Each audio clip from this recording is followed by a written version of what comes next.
¿Cuál es el caso más perturbador de México? ¿Cuál es la historia, el crimen o dato más oscuro del país? Prepárate, porque en este video escucharás los casos más turbios de México. 7 trabajadores fueron esposados y amagados. A punta de pistola se les intimidó y amenazó. Sujetos sin rostro, sin identidad, les informaron que iban por la antena de transmisión.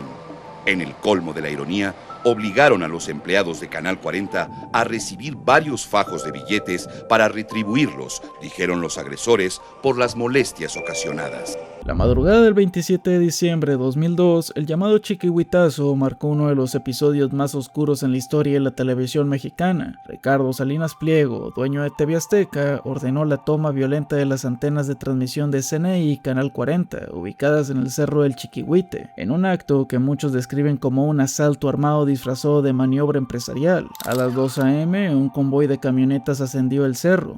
De los vehículos descendieron no policías, sino hombres encapuchados armados, los cuales sometieron a los trabajadores del canal, esposándolos y amedrentándolos. Testigos aseguran que los atacantes, empleados de TV Azteca, tomaron el control por la fuerza, desconectando la señal de CNI y comenzando a retransmitir contenido de Azteca 13. Lograron abrirla, la rompieron la otra puerta del baño y me apuntaron. Juntaron a todos en la caseta de vigilancia. Tirándonos al suelo, tapándonos la cabeza con cobijas y tapándome a mí, que me quitaron un guante, me taparon la boca. Nos pidieron nuestras credenciales de lector, constatando los domicilios y afirmando donde vivíamos. De hecho, ahí estaban diciendo que tenían gente ya fuera de nuestras casas para llevar cualquier acción en contra de nosotros si nosotros decíamos algo en contra de ellos. Nos sometieron en un cuarto en el cual nos hicieron firmar un documento, que ese documento decía que las instalaciones las estaban tomando por así que en forma amigable, por medio de derecho, ¿no? Que por qué trabajamos tan por poco dinero. Pues me dan un paquete y me dicen que lo tengo que agarrar ese dinero, ¿verdad? Entonces yo me pongo, pues ahora sí que un poco nervioso y lo acepto, ¿verdad? Veo que pues que si no lo aceptaban, no sé cómo iban a actuar. El origen del conflicto se remonta a un acuerdo entre Salinas Pliego y Javier Moreno Valle, dueño de CNI Canal 40, para transmitir contenido de TV Azteca. Cuando Moreno Valle rompió unilateralmente el contrato, el empresario decidió actuar por la fuerza. El hecho fue justificado por Azteca como un derecho adquirido, pero múltiples tribunales no validaron esa postura, calificándolo como un acto ilegal. El Chiquihuitazo expuso no solo la prepotencia empresarial, sino también la inacción del gobierno del entonces presidente Vicente Fox, quien al ser cuestionado sobre el incidente respondió con la famosa frase ¿y yo por qué? Este evento consolidó a TV Azteca como un gigante mediático, pero a costa de su reputación. Años después, en 2006, Azteca logró hacerse con el control total de la señal, transformándola en Proyecto 40, hoy conocido como ADN 40. Canal 40, a través de su vocero Ciro Gómez Leiva, ha querido confundir a la opinión pública, así como a las autoridades, al señalar que un comando armado tomó por asalto las instalaciones de Canal 40 en el Cerro del Chiquihuite. Estamos muy contentos de reasumir hoy el control de CNI Canal 40 y le damos la bienvenida a los compañeros que laboran ahora para Azteca 40. Usted conoce a uno de estos tipos que siempre están tratando de sacar ventaja de todos. Estos individuos que siempre buscan la tranza. Buscan la tranza. Nada más están viendo cómo burlar la ley. Son los que roban la señal de cable al vecino. Los que nunca pagan el mantenimiento del edificio que usted sí paga, por ejemplo. Los que se estacionan ocupando doble espacio. Los que se meten en la fila cuando estamos formados por cualquier cosa. En fin, los que le pagan, los que no, de hecho, no le pagan a sus empleados. Perro con cabeza. El caso del perro que llevaba una cabeza humana en Zacatecas ocurrió en el municipio de Monte Escobedo y ha generado una gran conmoción. La Fiscalía General de Justicia del Estado confirmó que la cabeza humana que el perro cargaba por las calles fue recuperada 11 horas después de haber sido abandonada en un cajero automático. Según el comunicado de la Fiscalía Estatal, el hallazgo inicial se realizó cuando personal del Ayuntamiento de Monte Escobedo reportó la presencia de restos humanos dentro del área de cajeros automáticos en una institución financiera ubicada en el centro del municipio.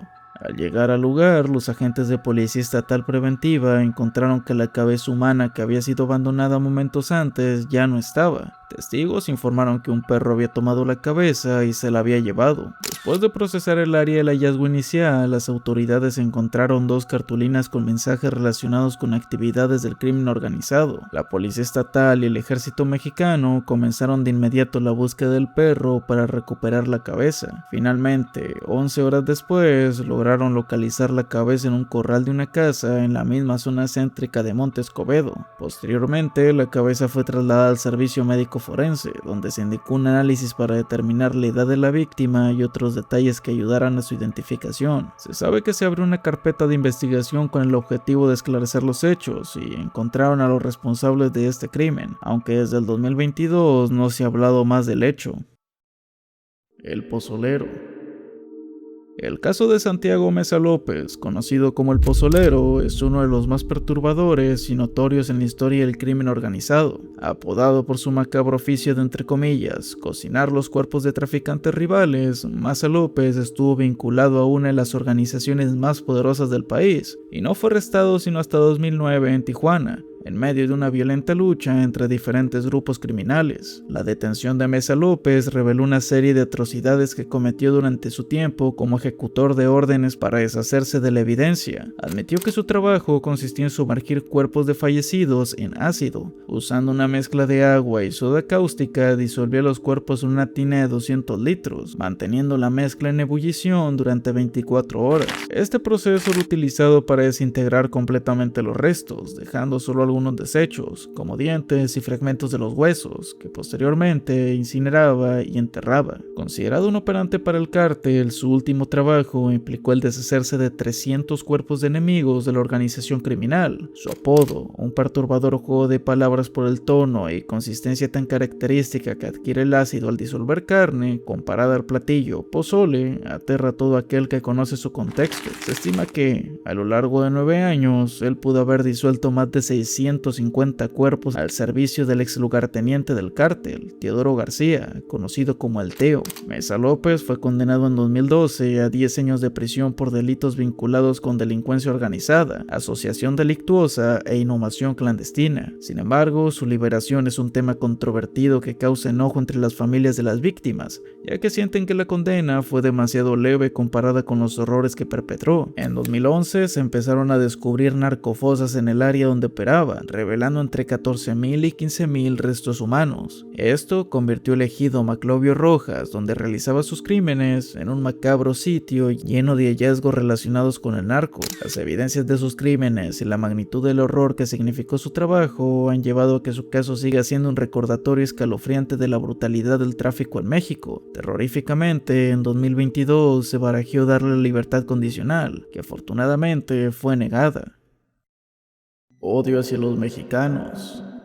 En México es muy común que el mismo mexicano menosprecie el país y a sus tradiciones. No es anormal que todos en nuestro día a día nos hayamos topado con algún desgraciado que le eche cara a los indígenas que se ganan el pan día con día. Esta apatía se ve reemplazada por un nacionalismo enfermizo cuando es un extranjero el que ataca al país. El caso más sonado fue el de Alexei Mikev, o popularmente conocido como Lord ruso. Alexei nació y creció en Elektrostal, una ciudad en la región de Moscú, Rusia. Desde su adolescencia, su comportamiento fue motivo de preocupación, lo que lo llevó a someterse a un examen psiquiátrico. A medida que crecía, comenzó a exhibir una conducta cada vez más violenta y agresiva hacia los residentes de su propia ciudad. A partir de 2013, comenzó a atacar a personas al azar, grabando estos actos de agresión y publicándolos en internet. Uno de sus videos más notorios muestran cómo derriba a una anciana que caminaba tranquilamente en un parque invernal, cómo aplasta la comida, insulta a unos infantes e inclusive cómo agrede a una mujer con un bebé en brazos. A pesar de las múltiples denuncias en su contra, la policía abrió solo un par de casos penales que no prosperaron, y Alexei pasó un tiempo en un hospital psiquiátrico. Sin embargo, fue dado de alta sin algún diagnóstico claro, lo que le permitió continuar su vida de manera similar a como lo había hecho antes. Con el creciente descontento de los residentes y la presión de las autoridades, Mikev decidió mudarse a México en 2015, donde su comportamiento agresivo continuó sin interrupciones. ¿Qué dices?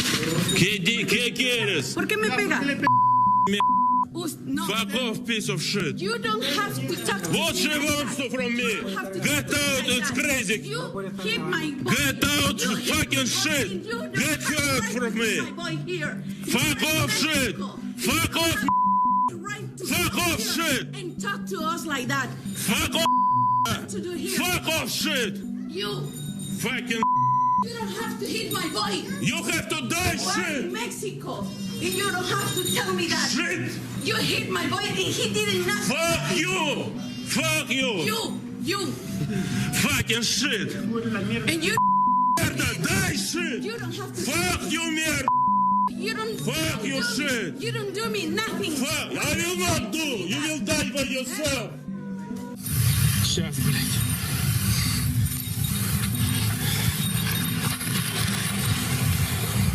Жрите, жрите, твари. Жрите дальше.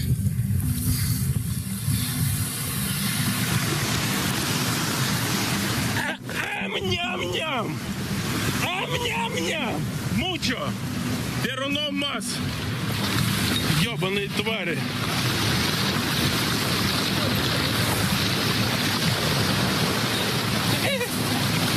Divertida.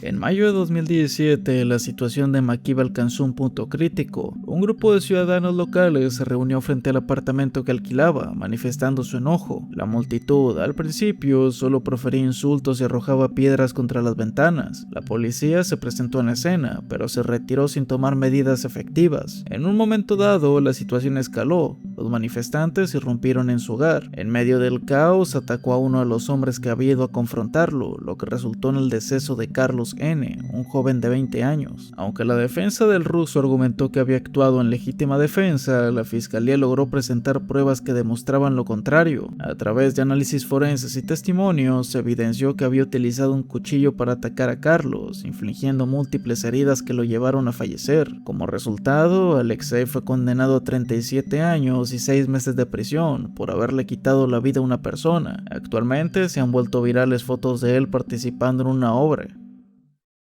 El caso de Camila.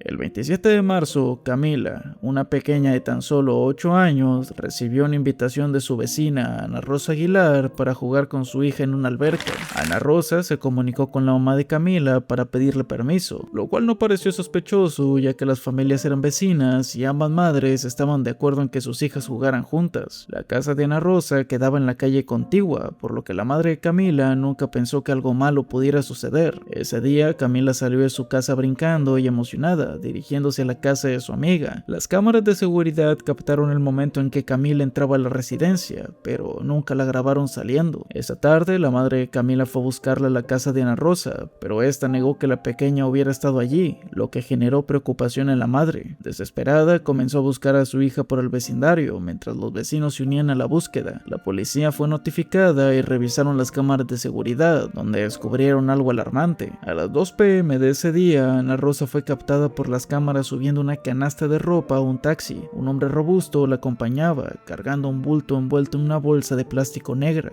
el cual fue colocado en la cajuela del taxi. Posteriormente se reveló que dentro de esa bolsa estaba el cuerpo de Camila. Al día siguiente, las autoridades comenzaron la búsqueda del taxista. Cuando la policía capturó al taxista, este confesó la ubicación del cuerpo de Camila. Al llegar al lugar indicado, encontraron la bolsa de basura con el cuerpo sin vida del infante. La autopsia confirmó que Camila había sido privada del oxígeno bajo presión a su frágil cuello. Ana Rosa resultó estar involucrada en el crimen organizado, específicamente en un negocio que operaba el cautiverio de infantes. Luego de atrapar a Camila, Ana Rosa y su cómplice pidieron un rescate de 250,000 pesos mexicanos, alrededor de $14,000 a los padres.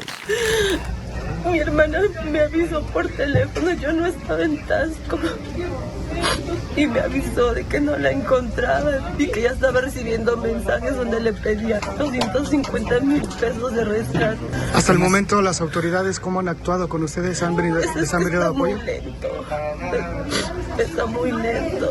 Desde la madrugada estuvimos en el MP, ya tomaron declaración, y ahorita que más testigos y que supuestamente ya la última declaración y ya sale la orden para que puedan ingresar al domicilio. Antes de esto, Ana Rosa y su familia permanecían tranquilamente en su hogar, sin saber lo que estaba pasando a escasos pies de ahí. Cuando el video que mostraba a Ana Rosa y el hombre cargando el cuerpo de Camila se compartió por todo Taxco y Guerrero, la comunidad identificó a los responsables. Al día siguiente, los vecinos, furiosos y decididos a hacer justicia, rodearon la casa de Ana Rosa. Armados con palos y piedras, la multitud exigía que Ana Rosa saliera a dar la cara. Finalmente, los vecinos lograron entrar por la fuerza a su casa, sacándola a ella y a sus dos hijos, quienes al menos hasta hoy día no se sabe si realmente estuvieron involucrados en el crimen, pero igualmente fueron agredidos. La multitud linchó a Ana Rosa, golpeándola brutalmente, y aunque la policía intentó intervenir con el objetivo de llevarla al Ministerio Público para salvarla, los esfuerzos terminaron por ser en vano. Los vecinos la arrebataron del vehículo policial y continuaron la agresión hasta que Ana Rosa perdió la vida.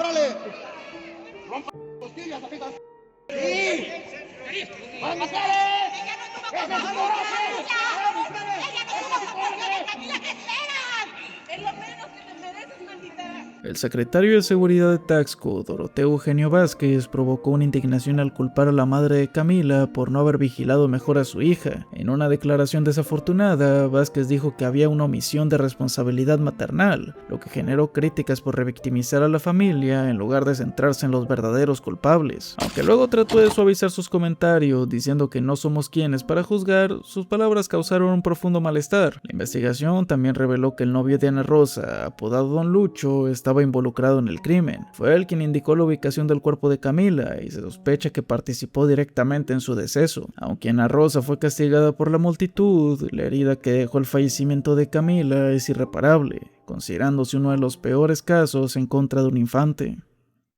Sergio Rod.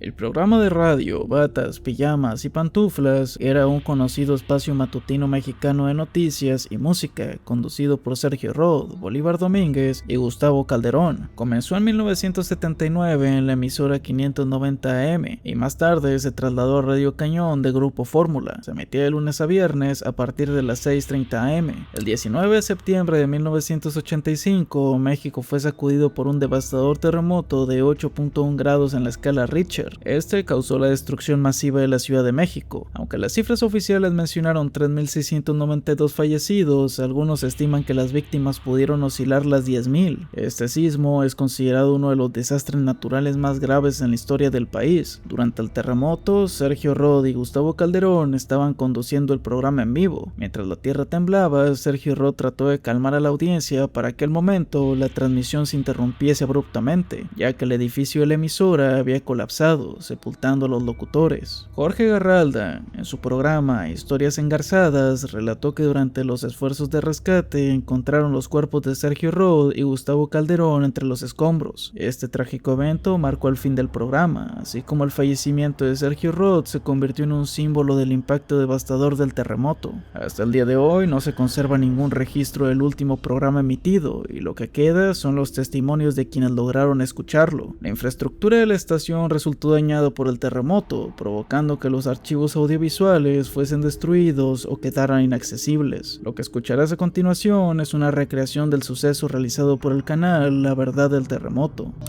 Jueves 19 de septiembre de 1985. Son las 7 de la mañana y 19 minutos. Damos paso rápidamente a comercial. Uy, está temblando en estos momentos de amanecer. Calma, mucha calma. No tengan miedo. No pasa nada, el movimiento es leve. En cuanto acabe esto, vamos a... ¡Ay! Está muy fuerte. Está temblando muy fuerte. Vamos a esperar a que esto pase.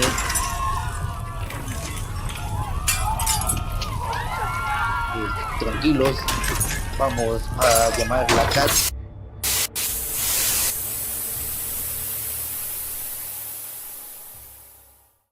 Calcetitas rojas.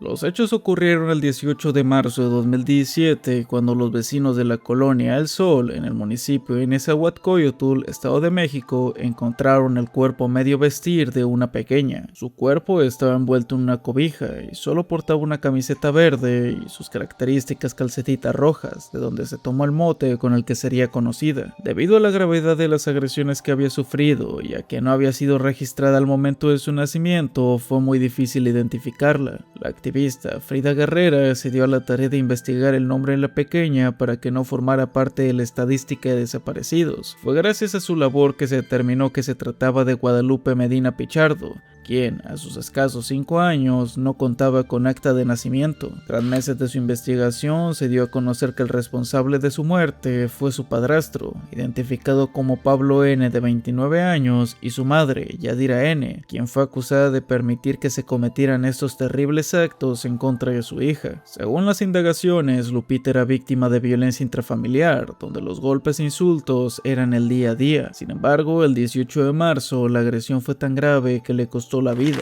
Los datos oficiales indican que los responsables mantuvieron el cuerpo de la pequeña dentro de su casa durante un día entero, trasladándolo luego a un terreno baldío, donde la desecharon sin mayor remordimiento. Por 9 meses, la identidad de la pequeña permaneció en el anonimato, pero se dieron a conocer detalles de su aspecto físico para facilitar su reconocimiento. Medía 95 centímetros, portaba una sudadera verde y una playera morada con una hada de Disney. No tenía ropa en la parte inferior de su cuerpo más que sus calcetitas rojas. Al encontrarla, su cuerpo estaba cubierto de tierra, con evidentes signos de violencia y su área íntima particularmente lastimada. Lupita presentaba marcas de mordidas en el lado derecho de su torso y se confirmó que sufrió abuso carnal y una brutal golpiza. Todo lo anterior causó su fallecimiento. Debido a la deformación de su rostro por las agresiones, se elaboraron retratos hablados mediante datos proporcionados por conocidos. Destacaron sus raíces indígenas y lograron renombrarla como Yuyotzotzin, que significa flor del corazón. Gracias a las señas que se difundieron en todos los medios de comunicación del país, un hombre aseguró que conocía a Guadalupe, pero el caso se esclareció cuando sus tías se presentaron ante las autoridades para rendir sus declaraciones. Se tiene registro de que la madre del padrastro de Lupita había acudido a las oficinas del DIF para denunciar que la pareja golpeaba constantemente a la pequeña, pero nunca le hicieron caso, lo que derivó en la trágica muerte de la menor. Después de abrir una carpeta de investigación y recibir testimonios de que la madre y su pareja eran los responsables del fallecimiento, ambos fueron buscados y detenidos por la Fiscalía General de Justicia del Estado de México. En su declaración aseguraron que golpearon a Lupita hasta que cayó al suelo inconsciente, todo porque ella quería ir al baño y no avisó, haciéndose sus necesidades encima de la ropa, lo que enfureció a la pareja. A pesar de que se logró hacer justicia deteniendo a los perpetradores del feminicidio,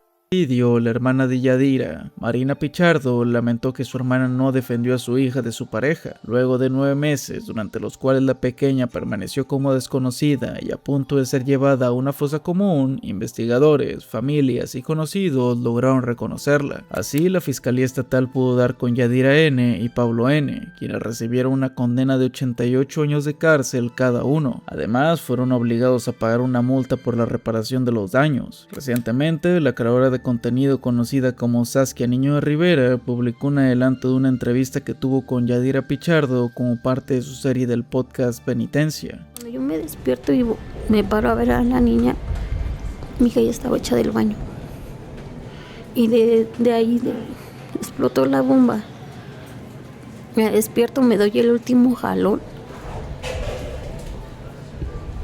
y de ahí ya no me acuerdo. Ya no me acuerdo qué fue lo que pasó. Cuando yo reacciono, mi hija ya estaba muerta. Y él traía unos golpes aquí atrás en la espalda. Y le digo, ¿qué te pasó? Me dice, ¿te acuerdas? Le digo, no. Le digo, dime qué pasó. Se bañaste a la niña 3 veces con agua fría porque se hizo del baño. Así le pegaste con el cinturón. Así le estabas pegando como si fuera un adulto. Yo no me acuerdo. Me dice, sí. De ahí. ¿Pablo qué hizo? ¿Nunca te dijo qué estaba haciendo él mientras tú golpeabas a la niña? Pablo se tuvo que salir. Se salió a hablarle a su mamá y cuando llegaron a ver, ya no, o sea, ya estaba muerta. Ya estaban las cosas hechas. ¿Cómo fue que se murió? No por un cinturonazo. No. Le destrocé todos sus intestinos por dentro. A golpes. A golpes. La azoté en el piso y le reventé lo que es el cráneo. Guerrera expresó su descontento al ver que se le daba visibilidad a la madre de la niña, un acto que consideró revictimizante y humillante. La activista se limitó a escribir: "Eres un asco, Saskia Niño de Rivera". Esto en una publicación donde muchos usuarios en redes sociales reprobaban el trabajo del influencer, argumentando que utilizaba un caso de violencia infantil para ganar likes y dinero. A pesar de que la aparente intención de Saskia es darle voz a quienes se considera que pueden ser inocentes de los delitos de los cuales son acusados, en esta ocasión, Yadira Pichardo admitió ser partícipe en los atroces actos cometidos contra su pequeña, lo que hace que la condena merecida, como mencionó su hermana, sea correcta. La niña fue basurificada porque después de que ellos la dejaron en efecto en aquella calle, en aquel bordo de Xochiaca, amparados por la oscuridad y la impunidad, un tercer agresor, viendo a la niña sin vida, la violó sexualmente, como si fuera basura, algo para usar. Esa es la basurificación a la que Lupita fue expuesta después de que fue asesinada por su madre. Ahora sabemos que ella la golpeó y le reventó los intestinos, como le dijo ella en su entrevista, después de haber sido lastimada y después de haber sido sacada de la casa donde la estaban cuidando. Mexican Sugar Dancing. La información sobre el llamado Mexican Sugar Dancing es escasa en el internet. La mayoría de los videos explican lo mismo. Es una práctica que data de los años 80, en la que los cuerpos de los fallecidos son profanados para convertirlos en un espectáculo macabro. Los cuerpos se usan como títeres, manipulados mediante artefactos que permiten a una persona, o bien llamada el titiritero, hacerlos bailar. En sus inicios, esta tradición tenía un propósito ritual: honrar a los muertos que no podían bailar por sí mismos. Sin embargo, en años recientes, con la llegada de internet, la práctica ha adquirido un giro más siniestro. Los cuerpos son profanados y grabados, muchas veces para clientes que pagan grandes sumas de dinero, en ocasiones para transmisiones en vivo que, según se dice, tienen tintes carnales para los enfermos. Según el relato de un usuario anónimo que asegura haber estado involucrado en este oscuro mundo mediante la dark web, descubrió que el proceso consistía en profanar un cuerpo, preferiblemente el de una mujer, convertirlo en una marioneta a través de técnicas eléctricas y mecánicas e insertando conductores metálicos en el cuerpo para manipularlo, creando movimientos que simulaban un macabro baile, o como dice su título, un dulce baile mexicano. Con esto acabamos esta entrega de los casos más turbios de México. Comenta qué te pareció. Le agradezco al editor y miniaturista del canal. Sin ellos este contenido no sería posible. Tanto sus redes sociales como las mías se encontrarán en la descripción. Sin nada más que decir, estos fueron los casos más turbios de México.